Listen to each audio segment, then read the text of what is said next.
de la Facultad de Ingenierías, Tecnologías e Innovación de la Universidad Concagua, se presenta la evaluación número 3 del módulo de Ontología.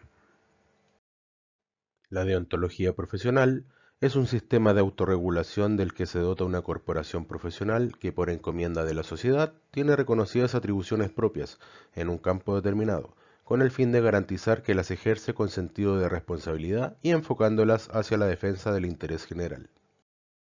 Con frecuencia, se identifica la deontología profesional con las comisiones de régimen disciplinario que en los colegios ejercen funciones de depuración de las conductas indebidas de algunos de sus colegiados.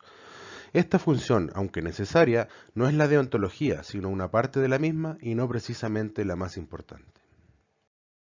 Los valores son principios que nos permiten orientar nuestro comportamiento que realizamos día a día, es decir, es un sentido humanista. Se entiende por el valor que hace el hombre, también se los define como las reglas de conducta y actitudes según las cuales nos comportamos y están de acuerdo con aquello que consideramos correcto.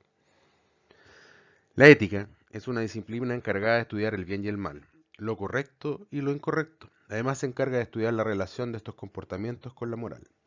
Y los principios son el conjunto de valores, creencias, normas que orientan y regulan la vida de la organización. Son el soporte de la visión, la misión, la estrategia y los objetivos estratégicos. Estos principios se manifiestan y se hacen realidad en nuestra cultura, en nuestra forma de ser, pensar y de conducirnos. Algunas características de los valores son el respeto a las normas vigentes, el respeto a su labor y compromiso, el respeto con sus colegas, con el mandante y con el medio ambiente. Otra característica es flexibilidad, conciencia de la responsabilidad adquirida y conocimiento de las etapas de obras y procesos constructivos.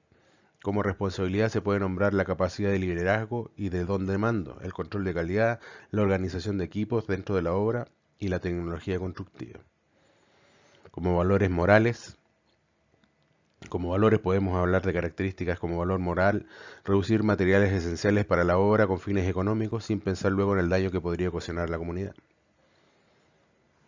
Otro valor moral puede ser contratar personal sin capacitación con el fin de reducir costos o trabajar sin proyecto adecuado. A continuación se presentan algunos afiches educativos para la ley del ejercicio profesional. En este afiche se incluye algunas normativas. Por ejemplo, que toda persona que adquirió un título tiene derecho a ejercer su profesión y son titulares de los derechos fundamentales o constitucionales en virtud de los cuales alcanzan su formación y posterior ejercicio de su profesión. Se refiere también al ejercicio profesional, que es toda actividad técnica, científica, docente o de otra área que ejerce un profesional y su responsabilidad. Estas pueden ser públicas o privadas, libres o en relación de dependencia, que requieren de una capacitación que otorga un título por instituciones educacionales estatales o privadas que sean reconocidas por el Estado. La Real Academia Española define el ejercicio profesional como una práctica de uno o varios actos reconocibles como pertenecientes a una determinada actividad profesional que exige de un título profesional. Responsabilidad. Llamamos responsabilidad a la calidad o cualidad de ser responsable. Es una deuda, obligación de reparar y satisfacer por sí o por otra persona a consecuencia de un delito, de una culpa o de otra causa legal. Cargo y obligación moral que resulta para alguien de posible hierro en cosa u asunto determinado. La responsabilidad profesional es la obligación que tienen de responder por sus actos aquellos que ejercen una profesión determinada. Como responsabilidad legal es la obligación que tiene un sujeto de responder por los actos y acciones que realiza. La responsabilidad legal tiene formas de presentación civil, laboral, administrativa, ético-disciplinaria y penal. Como responsabilidad civil podemos llamar a la obligación del profesional de asumir las consecuencias civiles de sus actos. Existe un contrato o convenio de por medio entre ambas partes y cuando una de ellas ha tenido en evento lesivo a cualquiera de sus derechos. Como responsabilidad laboral, obligación del profesional de cumplir sus compromisos y obligaciones al momento de adquirir una vinculación laboral y que al no cumplirse genere inconvenientes al empleador.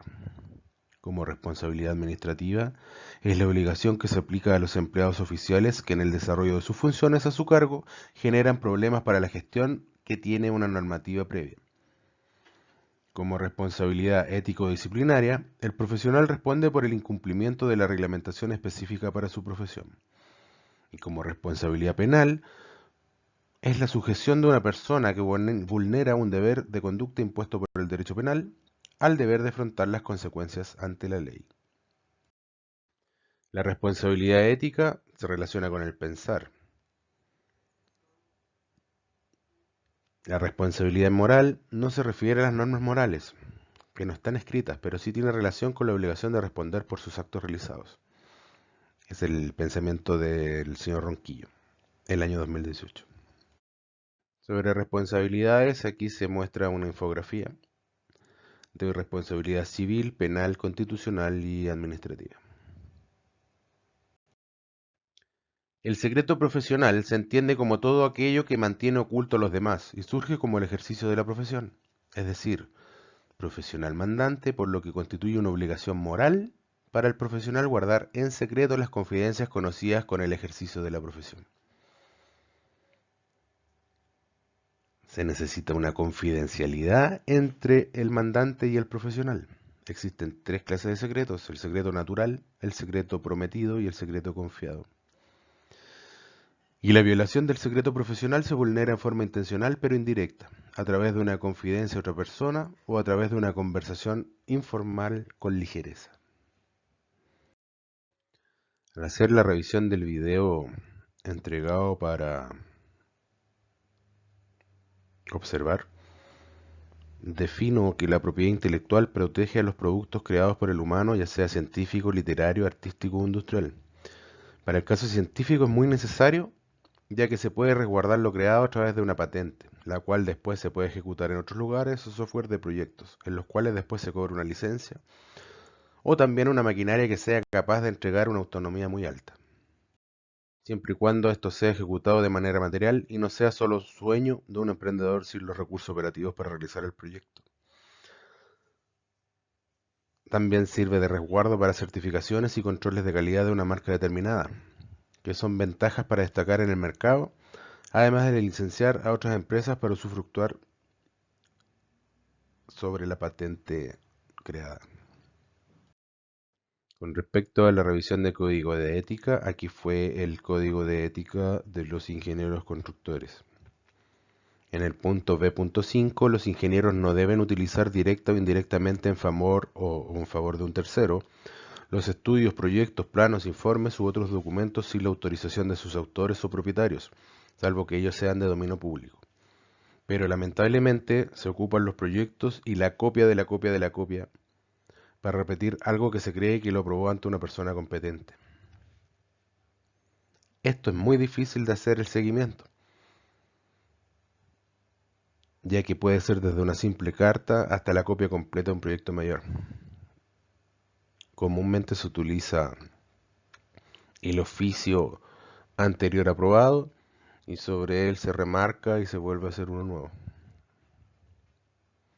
O la carta, hasta el proyecto, hasta los planos. Si los planos se solicitan comúnmente en formato DWG, para después llegar, copiar encima y trabajar sobre ese plano, y lamentablemente le ponen hasta la firma a algunos profesionales. En el punto B12, los ingenieros reconocerán siempre el trabajo profesional de los demás, identificándolos apropiadamente cuando ello sea posible o necesario. A veces la envidia y el ego profesional es más fuerte que un buen reconocimiento. En el punto C5, los ingenieros no podrán en ningún caso atribuirse la autoría de cualquier trabajo sin reconocer o declarar la participación, ya sea total o parcial, de los otros ingenieros en dicho trabajo. De la misma manera, no asumirán el mérito por soluciones o desarrollos que no les son propios. Esto es similar a lo anterior y al punto B5 también, que se presta para aumentar la experiencia sin haber tenido el mérito, ya que no es propio. Es la copia de algo que haya sido aprobado, se lo ponen como propio y así aumentan su experiencia. Como comentario puedo indicar que el código de ética sirve como instrumento para la administración de las empresas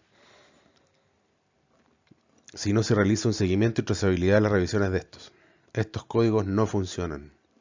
Se debe tener una frecuencia establecida y con revisiones a la vista para poder establecer los valores, grupos de interés y dimensiones de valor. Por lo tanto, un mismo código se puede realizar para un control de calidad de uno revisado anteriormente. ¿Qué quiere decir esto? Que un código anterior puede funcionar como checklist para volver a hacer una revisión 1, 2, 3 o 4 de un código nuevo. Conclusiones. La deontología tiene una importancia en las áreas profesionales ya que regulan el comportamiento, la ética de un individuo para la mejora de la empresa, haciendo que la persona o individuo tenga una mejor preparación. Los códigos éticos son reglas que se deben acatar a la forma de trabajo de cada profesión, ya que son las leyes que rigen para el buen funcionamiento de un medio. Existen diferentes códigos éticos, pero en este caso, en el área de la informática, son muy extensos, como lo son las licencias para software, aplicaciones, por lo que hay un extenso campo para revisar.